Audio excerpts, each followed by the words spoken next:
So another day, second unit for today mga kabeng-beng, October 11, Friday.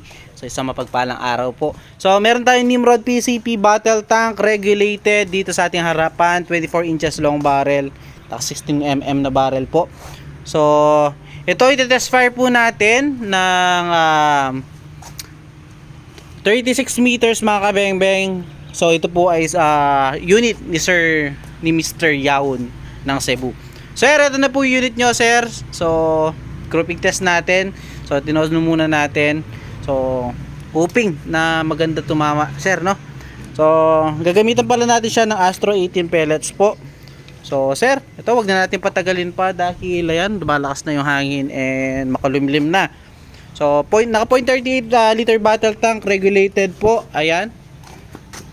Ayan po. Nasa 18 PSI output, 3000 PSI input. Naka BSA black powder 4x16x44. So ito po, the moment of truth po. Subukan natin. So grouping test natin itong unit ni Sir Yaun, Mr. Yaun ng Cebu. Sir, ito na po. Subukan na natin ang inyong unit using Astro 18 pellets po. So first shot po tayo, sir. First shot. Yung ating first shot. Second shot po. Apindeta. Yun, napakaganda tumama. So, zero lang po natin, no? Zero lang natin. So, 36 meters po yan.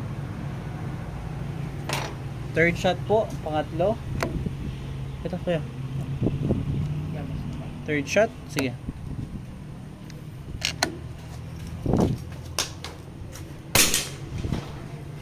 Pang-apat. Pang-lima.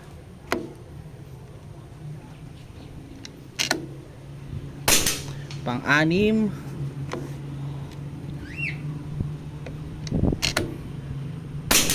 Pang-pito. So mamaya lalapitan po natin yan, no, para makita natin yung groupings nya. Pang-walo.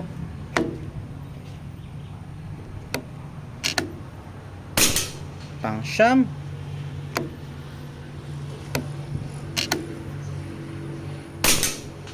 Pang-sampu.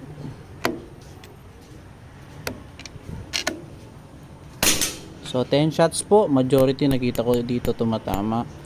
So last dito, try natin pa dito.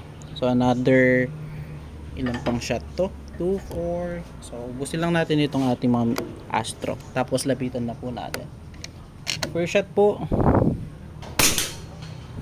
Second shot.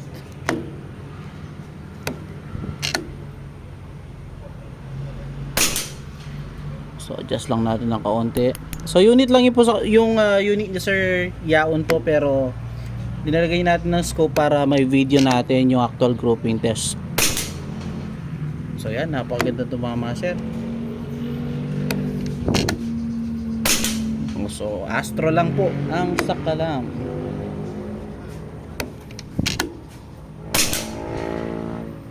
Pusin lang natin to, then punta po tayo doon, no?